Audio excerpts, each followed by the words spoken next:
Estamos ya en el segundo de una serie pequeña, como dicen en los canales de televisión, una miniserie. Y esta miniserie solo con 3 domingos de carácter doctrinal. Hay muchas formas de sermones y este es uno de ellos, el sermón doctrinal. No obstante eso, tal como explicaba el pastor Sebastián Romero el domingo pasado, como iglesia hemos querido asumir el compromiso de mantener la predicación de carácter expositivo. No es que los sermones temáticos no sean dignos de ser predicados, pero hemos optado por siempre tener esta práctica de la predicación expositiva. Así que yo voy a pedir que ya vayan buscando ahí en sus Biblias la segunda carta del apóstol Pablo a los Tesalonicenses, capítulo 2, donde vamos a leer los versículos 13 al 17. Segunda de Tesalonicenses, capítulo 2, versos 13 al 17. Antes de leer nuestro texto, comentarles que ayer, y me van a perdonar los hermanos y también quienes nos siguen por redes sociales, si lo hice como un poco intencionalmente, como una pequeña jugarreta, ¿no? Como una, si me perdonan la expresión, una pillería. Puse en las redes sociales que hoy predicaríamos acerca de 3 certezas acerca de la elección. Y no fueron pocos los que pensaron que yo iba a predicar acerca de las votaciones del próximo domingo. Pero fue intencional, ¿no?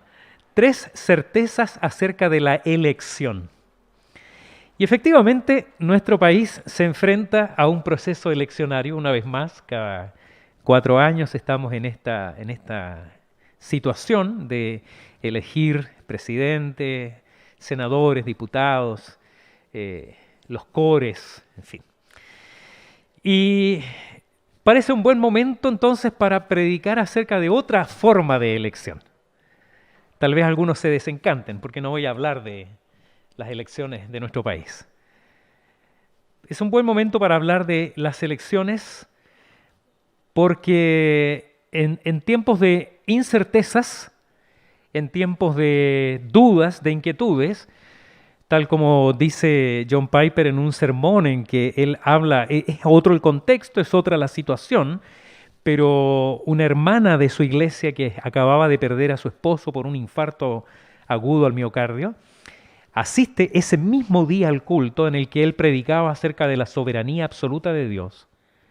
Y cuando él se sorprende en verla, porque acababa de perder a su esposo de una manera inesperada, un infarto, y ella, a pesar de ser ese mismo día, fue al culto y él cuando la ve entrar, en un momento dice, cambio el sermón, voy a predicar otra cosa, ella necesita oír algo distinto tal vez.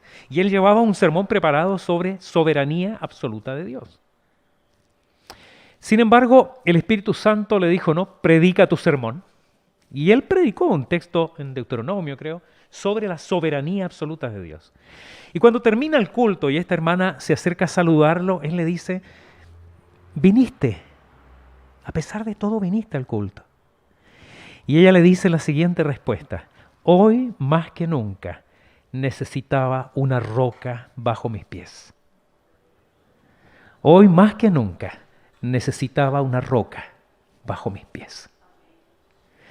Entonces, en tiempos de incertezas, en que hay dudas, cuestionamientos, aflicción, preocupación por el futuro, ¿qué va a pasar?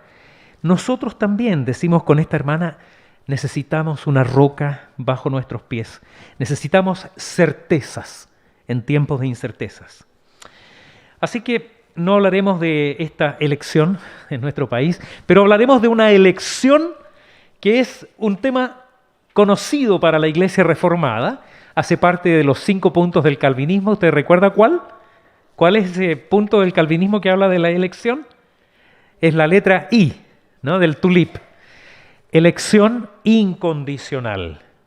Esta es una clase de elección cumplida, o mejor dicho, preparada, diseñada en la eternidad antes del tiempo, antes de la creación del mundo, aplicada en la vida del creyente en el tiempo en que Dios alcanza su vida y toca su corazón, pero que se proyecta además por toda la eternidad. Desde ese día en que esa persona nació de nuevo, que hubo fe y arrepentimiento en su vida, esa elección aplicada a su vida ya nunca más cambia. Es decir, es inmutable desde el comienzo, se aplica a la vida del creyente y permanece invariable porque Dios es inmutable y sus promesas inmutables por toda la eternidad. Así son todas las promesas de Dios, perfectas e inmutables. De tal manera que hoy vamos a ver en este texto de la Escritura una descripción de lo que es la elección de Dios y vamos a hablar de estas tres certezas que encontramos en el pasaje. Les voy a pedir que nos pongamos de pie y leamos entonces segunda carta a Tesalonicenses, capítulo 2, versículos 13 al 17. Dice así la palabra de Dios. Pero nosotros debemos dar siempre gracias a Dios respecto a vosotros, hermanos amados por el Señor, de que Dios os haya escogido desde el principio para salvación, mediante la santificación por el Espíritu y la fe en la verdad, a lo cual os llamó mediante nuestro Evangelio para alcanzar la gloria de nuestro Señor Jesucristo. Así que, hermanos, estad firmes y retened la doctrina que habéis aprendido, sea por palabra o por carta nuestra. Y el mismo Jesucristo, Señor nuestro y Dios nuestro Padre, el cual nos amó y nos dio consolación eterna y buena esperanza por gracia, conforte vuestros corazones y os confirme en toda buena palabra y obra. Oremos. Delante de ti, Señor, nos postramos humildemente para escuchar tu voz. Queremos oírte a ti, Señor. Queremos que tu Santo Espíritu, y suplicamos que tu Santo Espíritu más bien esté hablando en nuestros corazones, más allá de las palabras físicas, más allá del sonido de nuestra voz o el significado de las palabras. Que tu Espíritu, Señor, hable a nuestra vida, que trate a nuestro corazón, Señor, en sus heridas, incertezas, inseguridades, pecados, Señor, de tal manera que tu nombre sea una vez más glorificado en medio de tu pueblo. Te rogamos, Señor, que nos libres de todo error. Líbrame a mí, Señor, de errores al interpretar tu Escritura. Y si hay algún pensamiento que no esté conforme a tu propósito eterno, cuando inspiraste estas palabras, que podamos olvidarlas rápidamente, Señor.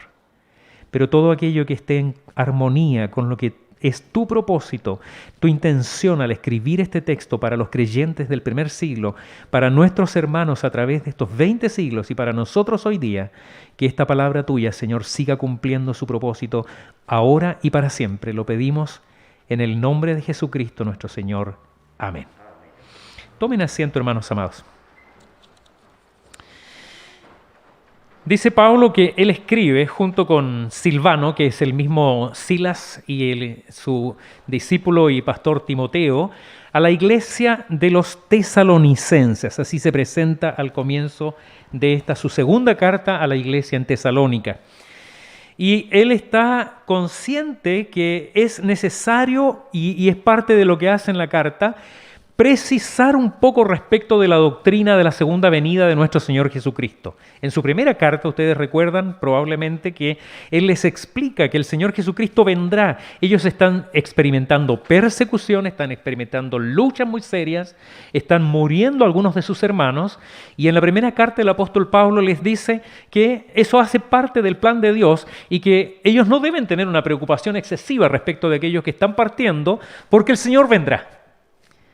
Y cuando Él venga, los que han partido antes, ellos resucitarán y junto con ellos les esperaremos al Señor para estar con Él para siempre.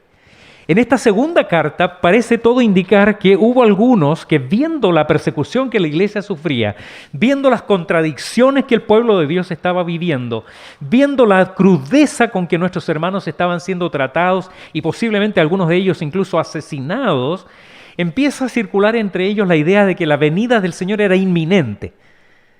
Es decir, cuál sería el grado de sufrimiento que los hermanos de Tesalónica estaban experimentando, que ellos legítimamente comienzan a pensar que esto era la gran tribulación de la que habló el Señor Jesucristo. Que ellos estaban experimentando un grado de contradicción, de luchas tan severas, que la venida del Señor estaba ahí, probablemente en esos días.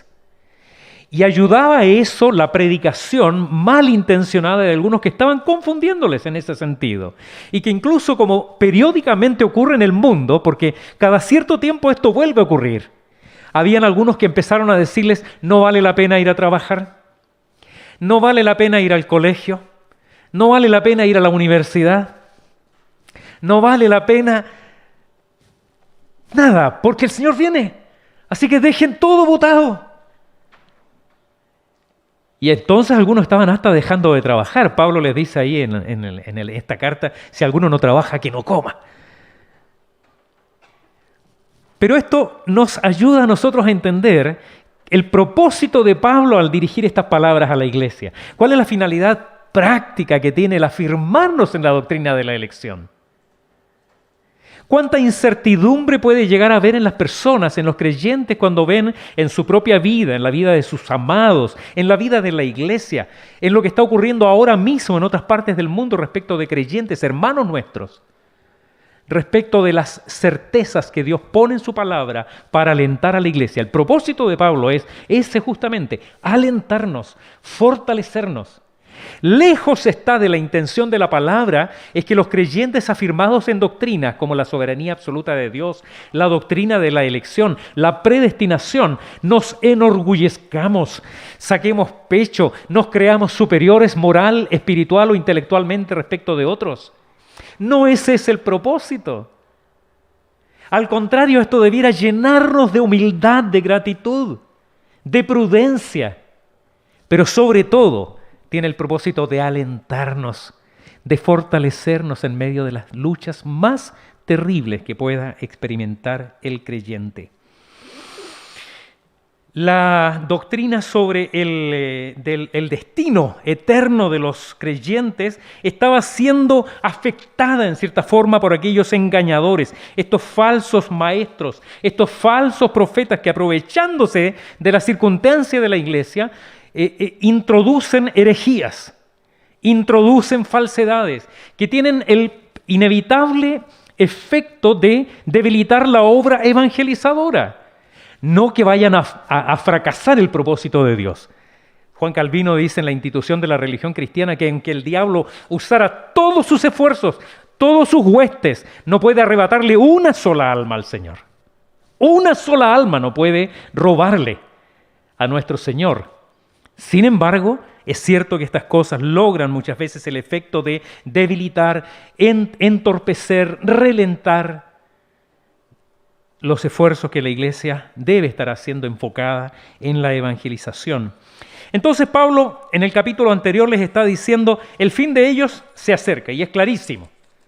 Ellos van a pasarlo mal, todos estos engañadores y todos los que se dejan engañar serán condenados, serán destruidos. Habla acá de la destrucción del cuerpo, la destrucción del alma y de una condena eterna. Y entonces en esa perspectiva de esa condena eterna, de ese destino tremendo que afectará a aquellos que pervierten el Evangelio de Cristo y que confunden a la iglesia, él se apresura ahora al inicio de este pasaje que acabamos de leer para decirles, pero hermanos, esto no es para ustedes. Tranquilos, esto no es para ti. Descansa, ten esperanza. Esto no es para aquellos que Dios escogió.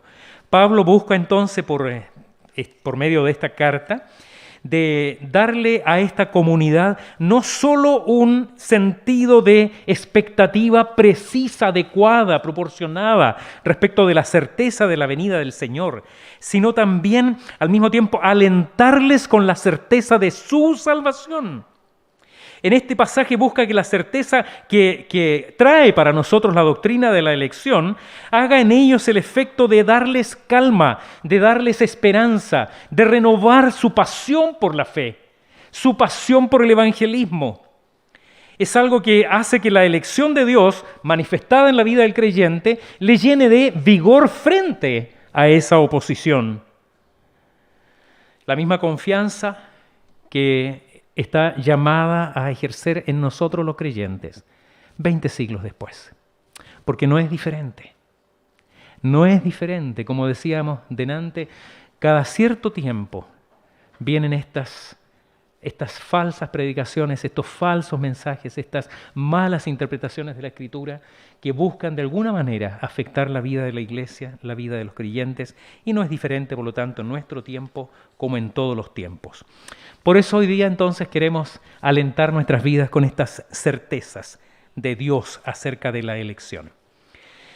Y usted, siguiendo ahí conmigo la Escritura, vamos a ver la primera certeza acerca de la elección, y es que esta certeza es un acto de Dios antes de los tiempos.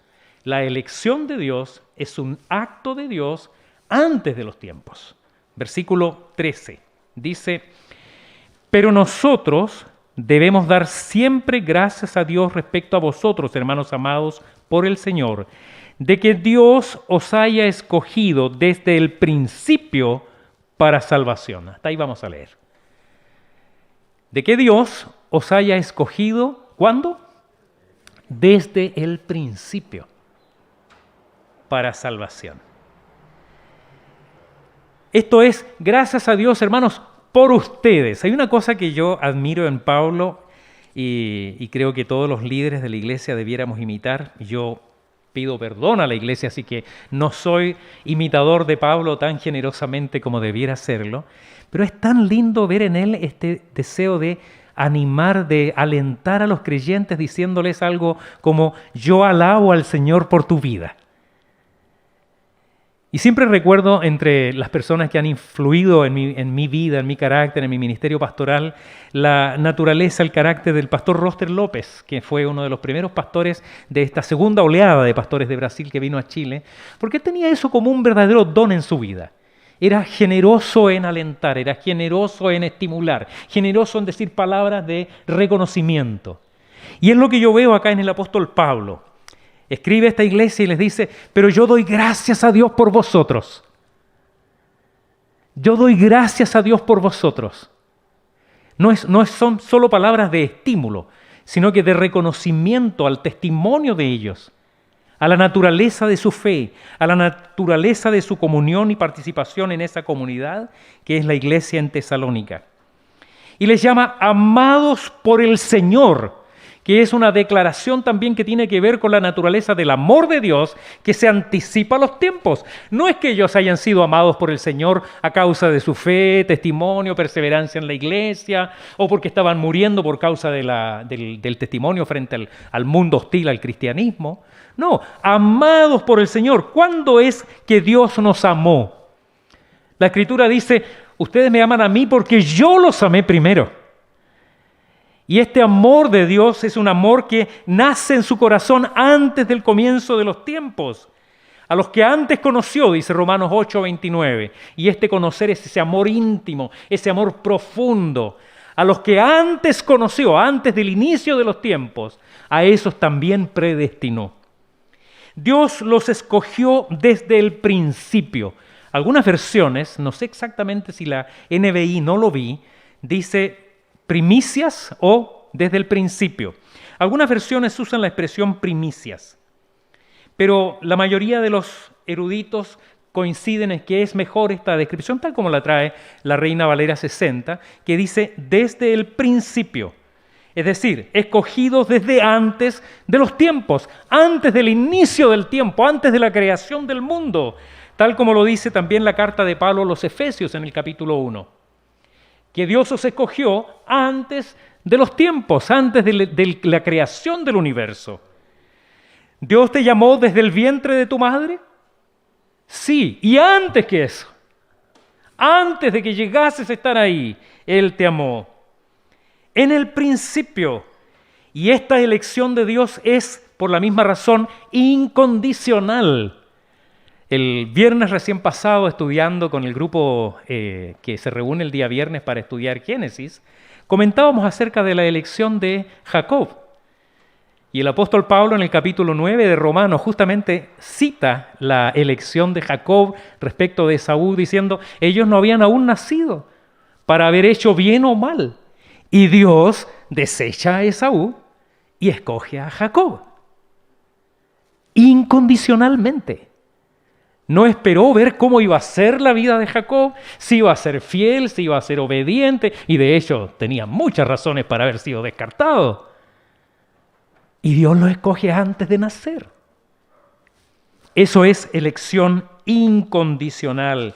Implica esta elección incondicional no que no haya ninguna condición.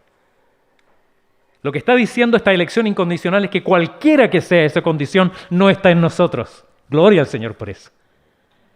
Sabemos que no se trata de mí porque si hubiese una condición en mí, Dios no me hubiera elegido.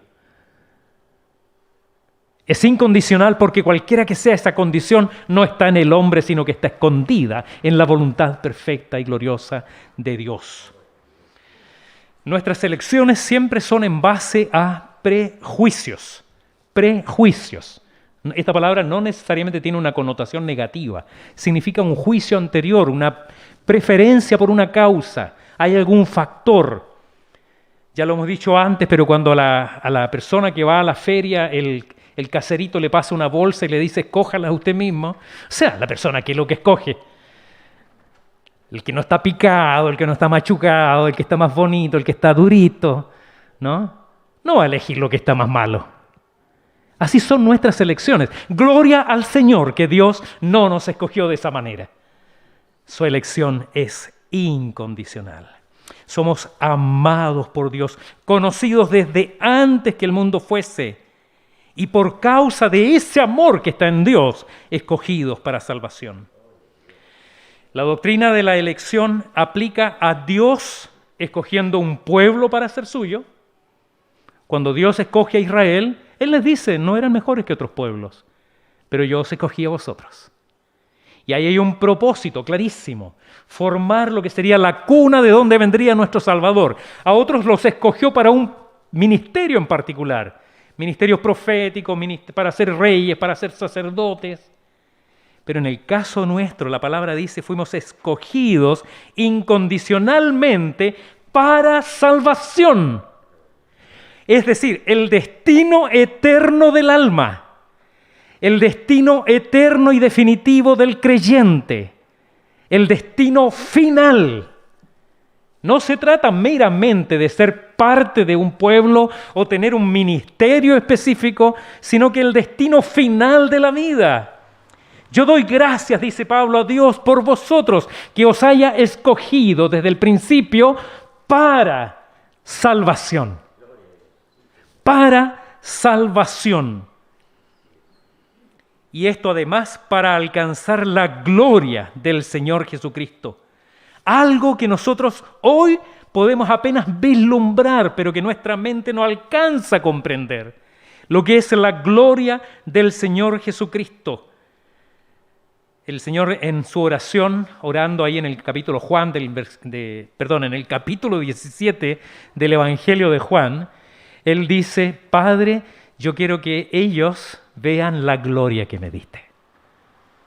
¿Quiénes ellos? Aquellos por quienes está orando, aquellos que irán a creer en Él por causa del testimonio de los discípulos. Es decir, cada uno de nosotros, hermanos amados. Yo quiero que ellos vean la gloria que me has dado, porque me has amado desde antes de la fundación del mundo. Porque ellos pueden animarse y ser fortalecidos. Porque esta es una obra enteramente de Dios. Porque no depende de nosotros. Porque si dependiera de nosotros sería una incerteza absoluta.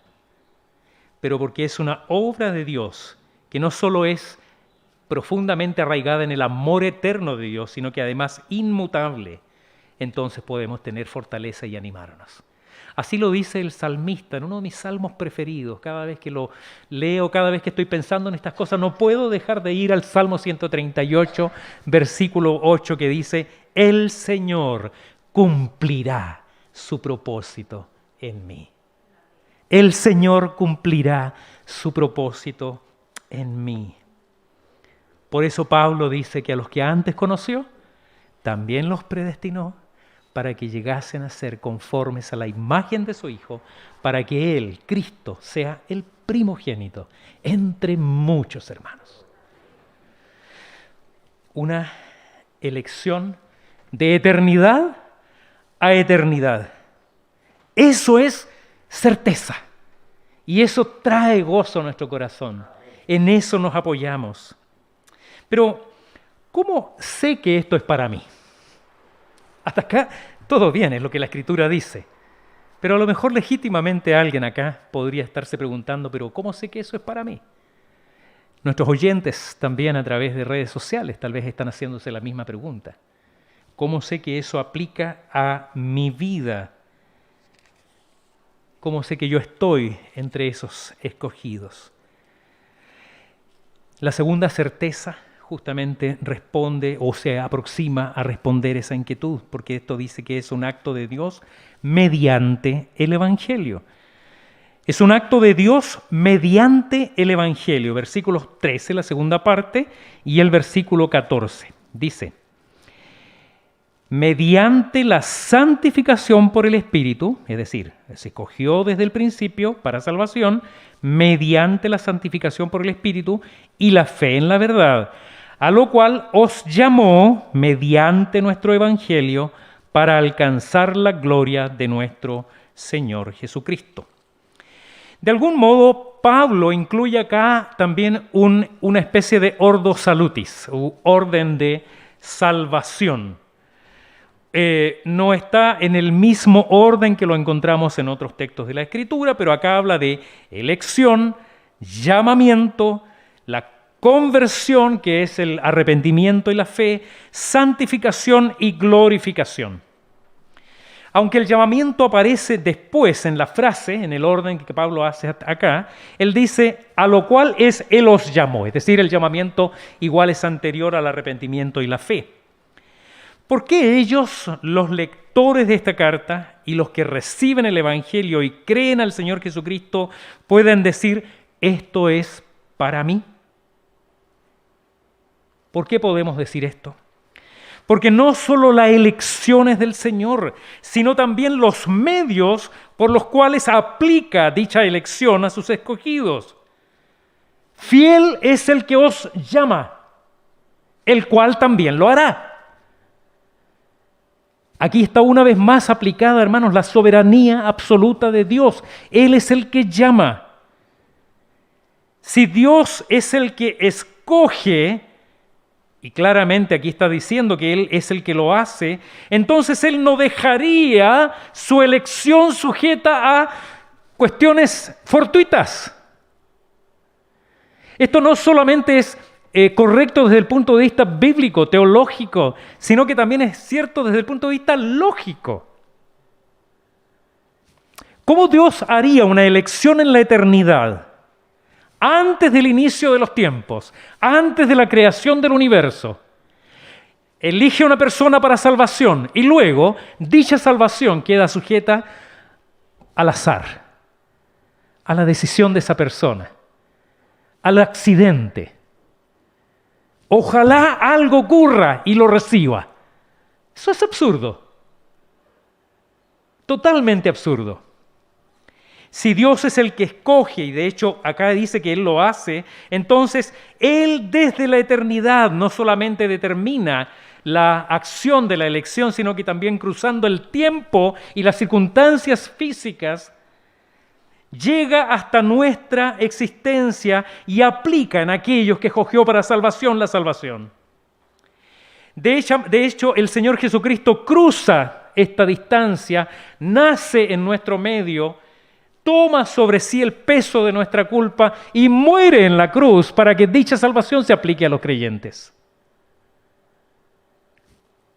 Él no haría algo así, esa obra gloriosa, para que luego la salvación quedase sujeta a nuestra propia pobre y miserable decisión.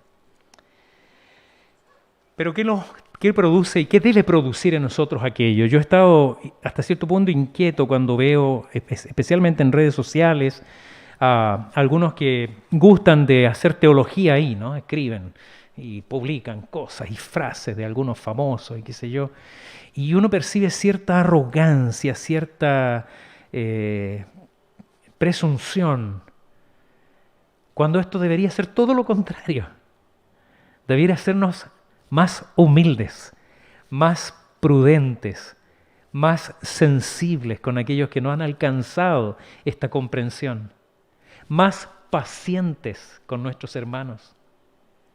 Y sobre todo esto debería traer coherencia respecto de la respuesta de nuestra vida al hecho glorioso de la salvación.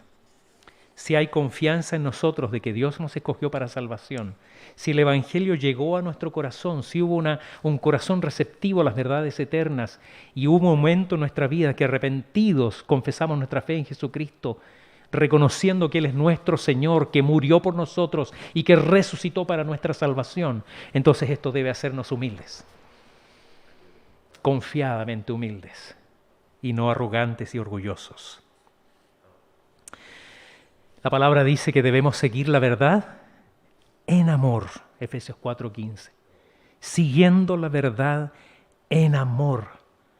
Eso significa que esto no es una doctrina para exhibirla como un trofeo. Mírenme a mí que soy reformado. No soy como aquellos otros.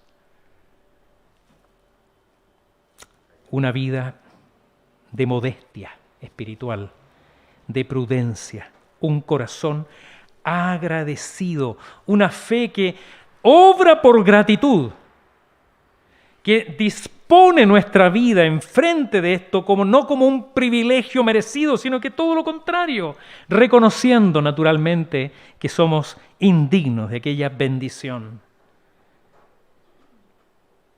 Esto debe producir en nosotros una expectativa de aquella gloria, y perdónenme la ilustración, hermanos, pero no pude dejar de pensar en esto ayer mientras almorzábamos con mi esposa. Ella preparó unas alcachofas y estaban maravillosas. ¿Se ha fijado que hay algunas que son espectaculares? ¿No? Y mientras yo sacaba hoja por hoja, pensé en un momento lo que hay al final, ¿no? El corazón de la alcachofa. Y Dios hizo las cosas tan bien que uno va ahí dándose ese trabajo de comer una por una, pero sabe que al final hay algo superior. Esa debería ser nuestra actitud respecto de esto. Siempre lo mejor está por venir. Gloria al Señor por eso. No debemos olvidarnos que el propósito de Dios siempre es alentarnos. ¿Para qué el apóstol Pablo les escribe a los creyentes de Tesalónica? ¿Para que saquen pecho, se sientan orgullosos? No, ellos estaban siendo perseguidos, estaban sufriendo, estaban muriendo. Entonces el propósito es alentarnos. Esto es algo que debe llenar nuestro corazón de esperanza, no de orgullo espiritual, ni de orgullo intelectual, sino que esperanza gozosa y un corazón agradecido. Finalmente, hermanos, la doctrina de la elección de Dios lleva al texto una tercera certeza, y es que esta elección de Dios es confirmada en el obrar de Dios en nuestras vidas. La elección de Dios es confirmada en el obrar de Dios en nuestras vidas. Versículos 15 al 17. Dice: así que, hermanos, esto es, considerando lo anterior, tomando en cuenta esto de la elección, así que, hermanos, estad firmes y retened la doctrina que habéis aprendido, sea por palabra o por carta nuestra. Y el mismo Jesucristo, Señor nuestro, y Dios nuestro Padre, el cual nos amó y nos dio consolación eterna y buena esperanza por gracia, conforte vuestros corazones y os confirme en toda buena palabra y obra. Así que esto implica un contraste entre aquellos que ellos están viviendo respecto de la obra de Dios en su favor, oponiendo todo lo que pudieran ser nuestros propios esfuerzos personales, dejándolos a un lado, dejando atrás toda pretensión propia. Miramos al Señor en lo que Él hizo y continúa haciendo. Y les dice, tomando en cuenta aquello, estad firmes, es decir, permanezcan en pie en contra del viento poderoso. Yo tuve la oportunidad de vivir un año en Punta Arenas, en pleno invierno, en días de viento. Hay esquinas en el centro de la ciudad donde es imposible estar de pie y no tener que tomarse de un poste. El viento es impresionante y algunos van por juego a ser arrastrados ahí por el viento. Son ciertas esquinas así especiales. Y si hay hielo en la baldosa, imagínense. Entonces el apóstol les está diciendo, nos está diciendo, así que estén firmes frente a toda situación de su vida, permanezcan en pie contra ese viento huracanado que puede golpear tu vida. ¿Cómo? Reteniendo la doctrina, reteniendo la palabra. Hermanos, esto es Biblia, Biblia y Biblia, todo el tiempo. El mismo evangelio de salvación es la misma fe que te mantiene en pie contra toda fuerza del enemigo. Esto implica contra las dudas, la incertidumbre, la culpa, las acusaciones. El evangelio es esa roca que hablábamos al comienzo. Esa roca bajo nuestros pies que es Jesucristo, porque Cristo es la verdad. El Señor Jesucristo resistió la tentación de Satanás en el desierto con la palabra. Cada una de las tentaciones que él experimentó fue contestada con escrito está.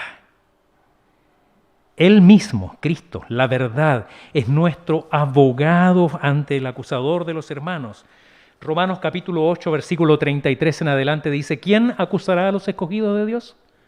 ¿Quién acusará a los escogidos de Dios? Ahí está el acusador. Cometes una falta, un pecado, una caída, un tropiezo. Y me dice, mire, ¿dónde está tu fe? Tú tan cristianito. ¿Quién acusará a los escogidos de Dios? Dios es el que justifica. ¿Quién es el que condenará? Cristo es el que murió. Más aún, el que también resucitó. El que además está a la diestra de Dios y que también intercede por nosotros. Por eso Pablo añade, y el mismo Señor Jesucristo. Y vuelve nuevamente a este ordo salutis, que nos amó, es decir, antes de la fundación del mundo, y nos da este consuelo eterno y buena esperanza por gracia. Esto significa esta certeza. Primero, conforte nuestros corazones, llene nuestro corazón de esperanza, de esta certeza, y confirme en toda buena palabra y obra. Lo que significa la obra interna y externa en la vida del creyente. Aquella certeza en nuestro corazón, aquellas obras externas que muestran también en frutos de vida y de testimonio cristiano lo que Dios está haciendo internamente en el corazón del creyente. Y esto no de nosotros. Aún esto es obra de Dios, porque Él es el que lo está haciendo. El profeta Ezequiel anticipó este hecho ahí en el capítulo 36, versículo 27, dice, y pondré dentro de vosotros mi espíritu. Pondré dentro de vosotros mi espíritu y haré que andéis en mis estatutos y guardéis mis preceptos y los pongáis por obra. Todo es obra de Dios. Todo es obra de Dios. ¿Qué son las obras en este caso para aquel que es escogido por Dios? Es el fruto de aquella elección que obra por amor y gratitud con el Padre. Leyendo un comentario a los Gálatas acerca del lugar de las obras en la vida del creyente, cierto autor contaba la siguiente historia, verídica. Un matrimonio de una familia pastoral, el pastor y su esposa, con sus hijos, adoptaron a un niño ya crecido que había sido hijo de dos padres drogadictos. No dice el texto si ellos fallecieron o estaban presos, pero de alguna manera ese niño ya no podía seguir viviendo con esos padres, así que terminó adoptado por esta familia pastoral. Este niño se llamaba Rogelio. Y dice que durante mucho tiempo, casi todos los días se oía en esa casa, no, Rogelio, no, así no, Rogelio, no, no, no. Porque Rogelio tenía otras costumbres, otras prácticas, creció en un hogar con padres drogadictos. Así que frecuentemente estaban diciéndole, Rogelio, esas palabras no las usamos acá. Rogelio, aquí no maltratamos los animales. Rogelio, aquí no, esto no, esto no.